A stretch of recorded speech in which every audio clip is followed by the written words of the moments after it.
This week on Fishing Canada, we've got some more exciting fishing for you. The first part of the show kicks off with pro staff member Randy Jennings reporting from Hay Lake, just south of Algonquin Park, Ontario. Second part of our program features Reno and Peter Bowman out in the Bay of Quinte area in Belleville, Ontario, really showing us a mixed bag of fishing. We've got some pike, some walleye, some good-sized bass in there as well. So sit back and watch some great lake trout fishing up in northern Ontario. Couple of things to look for here. Number one, we're not using any really heavy equipment to get down to the depths that lake trout normally sit in. No downriggers or no lead core line.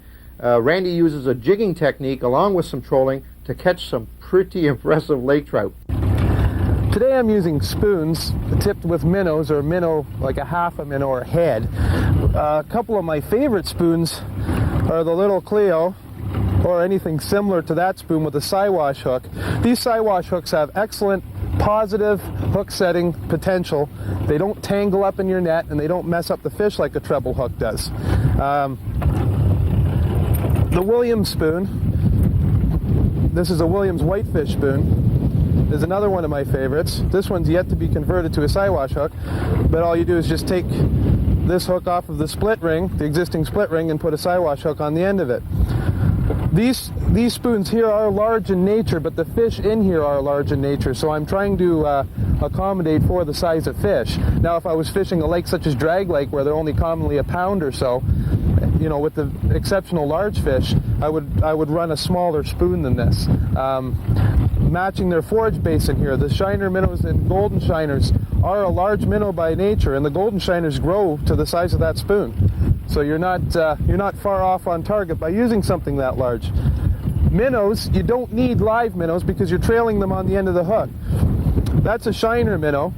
And what I'll normally do with one of these is I'll cut them in half and just slide the tail or the head on the back of the hook. What this does when you put this minnow on the end of your hook is sometimes lake trout, or any type of trout or salmon species for that matter, will actually attack a lure and back off of it just as fast. The reason why they do that is they'll get up right behind a lure, and when they get up behind it, they take a smell. These fish have a very keen sense of smell. When they home in on that, if that little bit of minnow is on the end, they can smell that minnow. You usually trigger a lot more hits that way. Now, what I'm doing here is I've got an island just to the left of me here, which comes out into a shoal. Opposing or adjacent to the island on my right-hand side, there's another shoreline, a rubble-type shoreline. The fish seem to be relating to this deep trough type, almost like a deep trough idea in between these two islands, and they're suspended in this area. So I'm cruising upwind and cutting across with the gas motor, and then I'm just cruising down very slowly with the electric motor with the wind. And what I'll do is I'll keep working over these fish. I've located them already, so I don't have to do anything, you know, with the fish finder. I just switched it on. I've looked around the lake. This is where the highest concentration of fish are. I'm going to cruise up and down over these fish until I hit something. Like I said before, it's not like bass fishing where you can run and gun a lot. Once you've located the primary school of fish, you've got to really work over them hard. They're more of an elusive fish, and they're not quite as aggressive all the time like bass are. Fronts really affect them. At one time, I've even been told that lake trout will only feed, you know, once every 3 days or so, or even once a week at times. That's probably explains their slower growing, why they're a slower growing fish, especially in this lake where they have such a great available food source or forage base. You think that the fish would be larger, but they don't feed voraciously like Chinook salmon or rainbow trout or any of your other predator fish do, and it just takes a little bit more coaxing to catch them. Whoa, whoa, whoa, there's one. Oh, yeah. Feels like a good fish. Oh, yeah. I've been looking forward to this trip for such a long time. I think I got myself into a good one there.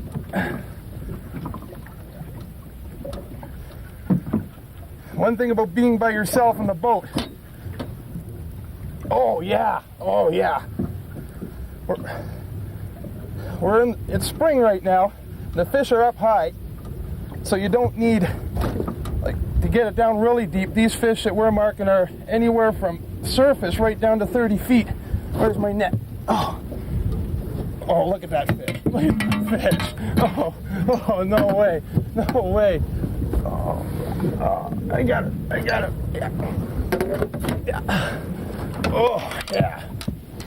That is a Northern Ontario gray, better known as a lake trout. Geez, I have my net all tangled up. I'll tell you what, folks. We've only been out here for a little while, and I've already got into one. I got it all tangled around my rod here. There we go. I got him on a blue and silver Cleo, just drift fishing and jigging it slowly. No tricks to it. Just come out in the spring. Right now it's around this time of year, which is early June, and get yourself some small spoons, drift fish with them, and just jig. And you can get yourself some beautiful fish like this. We normally let them go, but I'm going to keep this guy for dinner tonight. I haven't had a fresh lake trout fry in a long, long time. So I'm going to put her in the live well. Oh, I had her hooked good there. And get back out there and see if I can't get some more of them. Now we've got high pressure moving in now. I would say that within the next day or 2 days, optimally, we would be getting to some really good fishing, because we'd have that 3 steady days of high pressure, which is associated with good fishing anywhere. And it affects the lake trout the same way, whether they're 70 feet down or 100 feet down.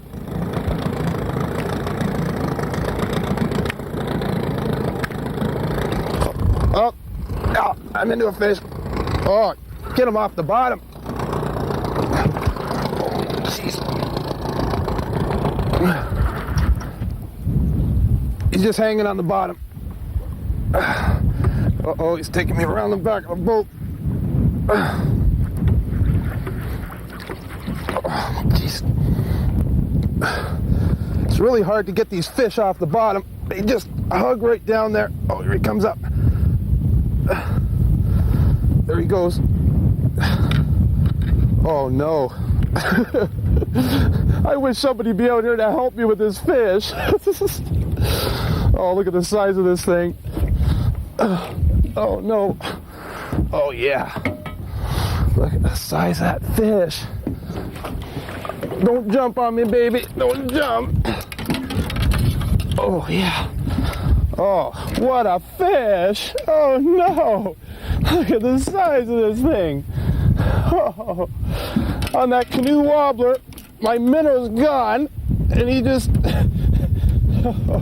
I can't believe the size of the fish in this lake. Oh.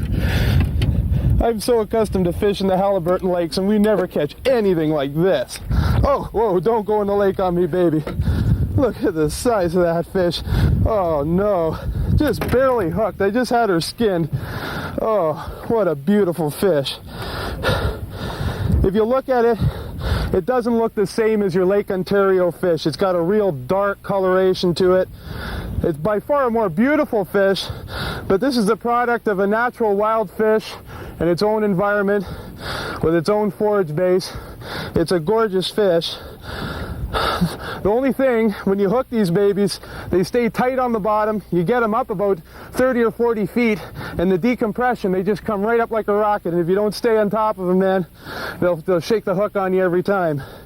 Well, that's a gorgeous fish. I'm going to put her back in and let her go. Swim another day. And you stay tuned for more Fishing Canada. That's some pretty impressive fishing for... I guess it took about a day to shoot that particular segment. The important thing there, once again, was the fact that there wasn't heavy equipment used. The traditional lead core line or even downriggers traditionally used for catching lake trout that time of year weren't used. And I think that jigging technique is something you should pay close attention to. Now, second part of our program concerns itself with just basically going out and covering a lot of area for all sorts of species of fish. You'll see some good-sized pike, some walleye, and some bass coming in this next segment. We're in the Belleville area, in particular Bay of Quinte and Muscogee Bay. But sit back and see what you think of this. All right, what do you got? That's a bass. A Chigangram bush. All right. Bring him in here. I never knew you were French. I know, that's the only words I know. Largemouth bass. Well, it means there's fish in the river mouth here, or whatever this channel. Rivers, river mouths, river channels, and anything that's different from a main lake that will attract fish is what today's topic on this show is going to be about. We're going to be primarily fishing rivers. This particular one is it's a channel that is used as an irrigation ditch primarily for the farmlands around here, but it does go out into the main lake, and there's a main channel that goes out into the lake, an old creek bed, I guess it would be. And of course, we're going to be using some heavy equipment today because there's an awful lot of brush around and weed cover, but it promises to be probably one of the best shows we've had yet so far this year. Now see all this area in here, Pete?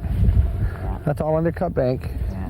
It's all standing cane, but believe it or not, that's all floating, and it'll go back 6, 7, 8 feet, and there's fish hiding underneath it. Today we're not particularly fishing for largemouth bass, although if we catch them, it's all bonus fish. But largemouth bass, and we'll do another show on flipping a little later on in the series, but primarily that's one of the top areas for flipping. And it's one of the most underfished. Well, the reason it's underfished, well, even if they know about it, it's the evolution of the electric motor, and especially the front electric motor. Something just jump up there? That's made it fishable, because all of a sudden now you can go in and out with the shoreline, whereas you couldn't. You got one? All right. Whoa! It's not as big as I thought it was. The flipping stick. That's a pike. That's a real hammer handle. Look at that. It's on this big spinnerbait goes sideways, so look at the size of that. Let me see that thing. Look at the spinnerbait. Look how big it is compared to the spinnerbait. Look at that. That's incredible. There you go, Pete. Now look at that. Now, that's a small fish, but look at the mouth on it in relation to the rest of the body. They're just a virtual eating machine. Yeah, great. Now these things have nicknames like hammer handles, snakes. The reason they call them snakes is because they'd be about as big as a snake, same color, same shape. We're going to let this little guy go and try and catch a bigger one. There, I got one. What is it? Bass net? I'm not sure. Yeah, it's a bass. Whoa, little baby, get over here. It's a little better. Yeah, it's a little better. You're doing it to the bass. I'm doing it to the bass, you're doing it to the pike. And that's what's called fishing. Yeah, that's a cute little bass. It ain't much of a bass though. Pound, maybe pound and a quarter. I'll let him go and grow up again. Well, I tell you what, this rattle trap really works. Okay. On everything. On everything. All right, bass, pike. All right. Alrighty. Woo! Big bass. Bass. Spit that jig. Look at that thing. Spit that jig. Woo! Come on. That's a good little bass, though. And a big bucktail. Look at that. That's rare. I got him on the bottom lip. Look at On the bottom lip? Yeah, right through the bottom. Isn't that amazing? Funny how that would be hooked like that. Yeah. Probably took it on the way down as the jig started to come down. He's well hooked too, isn't he? He wasn't going to get away. I just had another hit back here too. I love it. Might be weeds out there. Yeah. Comes out off the undercut. That's a decent fish. You're not bad at all. Fun. Fun fish, yeah. I guess that when you fish a bass tournament, you'd never use that leader, but it didn't scare him away. No, it didn't. Fish! Peter, there's another one too. I got one right beside the bull. I'll tell you what. Look at this guy. Told you to be fishing this spot. All right. Look at this little guy. They're not very big though. Yours is bigger. I'll tell you what. Though. I got better than the bull. Look at that. Look at the size of these stupid things. Oh wow. Now, as we're starting to say, oh look at this I told you guy. to be fish here. Is he ever hooked? We're starting to say we're progressively moving our position out now from the river, the main river. I gotta get a pair of pliers. From the main river, and in doing so, we're gonna follow the main channel of the original creek or river that used to flow through here, and we're gonna stop at major points where there's a difference in the structure that coming through the channel. I'm gonna let this little guy go for a second. Like I said, we're gonna stop at major points that make a difference or have different structure within the interior channel. And the first point we stopped on was a weed clump. Now, beside this weed clump, there's a rock pile as well, and it's different than everything else in the area. And obviously we just pulled in and we got 2 fish, which was kind of a bonus, and it was a double header to boot. So let's see if we can get a few more, Pete, and see what else we can do. Now we got coontail.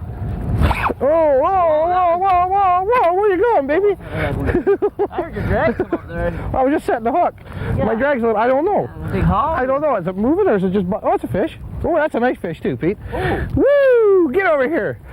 Whoa, the motor, the motor, the motor. Hey, I gotta go to the back. The motor. That's a net, big guy? Oh, I'm good at, where am I? Oh, he's not a big guy, he's just a fighter. Wow, look at him fight though.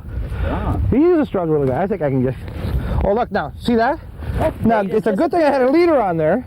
You lost that bait. Yeah. Guaranteed. Okay, look at that. Guaranteed I would have lost that bait. See how the leader has actually come through his lip? And for sure, if that had been just a monocle line, it would have broke off. At it. There we go. We'll let him go, and hopefully he swims another day. Wipe some of that scum off my hands, and we'll try and get back into it again. Now there's the importance of fast retrieve in this murkier water, and I'm using something that makes noise, and Pete's using a spinnerbait. And now the spinnerbait, what it's doing as it's coming through the water, is going thump, thump, thump, thumps, because it's more, they can hear it and they can sense it more than they can see it. Anyway, I tell you what, we'll catch one more off of here, and then we'll move further out in the lake. Some deep water spots. We'll go for a big. Now, out in the lake proper, we're going to find isolated spots along the channel that should hold concentration of fish, and the fish hopefully should be bigger on a more consistent basis, and if we can hook into one, I'll be happy for the day. Won't you, Peter? Absolutely. I like catching fish. One big fish make up the day. That's all we need. We're on rocks now. Look at that. Tell you what, we've drifted right off. See, there it is. Look at the shore behind us. Look at how close we are to that rock pile. And we come onto it. Oops, there's another fish. There's a better sized one. Look at this. What do you got there? Well, I don't, it's a pike, but there it is. There he is again. Oh, wow. I'll tell you what. I'll tell you what. Let me get, whoa, he's a little jumper. Let's get him back. Whoa, he's trying to jump right in the boat. Same thing. Oh, same thing. He's a little scrapper. Now, tell you what, Peter. We just come up on the other side of this creek channel. Let's get the heck out of here. Let me undo this guy, and we'll start the big motor up, and we'll go out in the lake proper. That sounds good. We're right on the rocks now. Peter, I need you to do me a favor again. Oh, hang on. I gotta get us off these rocks. Okay. The door motors. There we go. I got it. No, not yet. Not yet. There's not much hooked in there, but still got it in there. There we go. Yeah, there he is, another nice little pike. Let him go. Hold him up, face him into it. There he goes. So Pete, we started out shallow earlier on this morning, and we were catching them really shallow. Then, as we moved out, now, we're basically following, it's the old creek channel. Yeah. And I'm cranking it, and you're still jigging it. We've been catching them all the way out. And you know what? They seem to be getting just a touch bigger as we come out. Well, this is deeper water, too. Right here is off the edge of the weeds, but we're about 12 inches vertical jigging there. Yeah, and I'm just cranking them.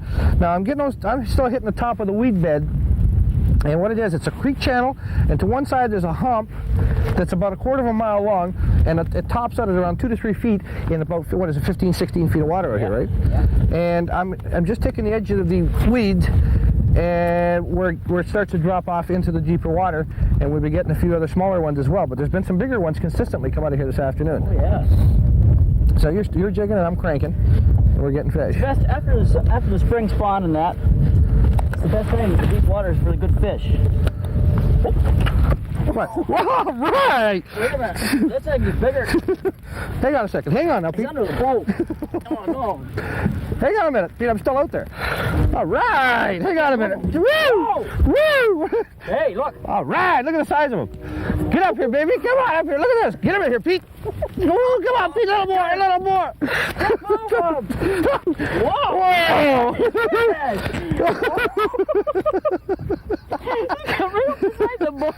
Grab that jig. What a fish. love Look at that. Hold here. I'm gonna throw him That's back. a beautiful fish. Man, congratulations. Thank you, sir. Proves a point. The deeper water, Deeper water channels, bigger fish. go for it. Hey, big guy. Whoa, Look at him. that's as big as a crocodile. That's He's got a head just like one, too. strong. Beautiful fish. There he goes. He's all right. He'll be all right. Oh, yeah. Here he goes. Woo! Whoa, So remember, start early, work late in the afternoon. Pike are a fish that hit all day long. We're using big baits, fast retrieves. We caught them on the top, mid, and jigging. That's right. riot. We've had a ball. Stay tuned for more Fish in Canada. Well, that ends another week of the Fish in Canada show. I hope you enjoyed it. Make sure you're with us again next week. We'll have some pretty interesting stuff for you once again. And remember, let us know what you think. We value your opinions, and as a matter of fact, the Fish in Canada show revolves around the audience letting us know what they want to see, not what we want to put on the air. Come on.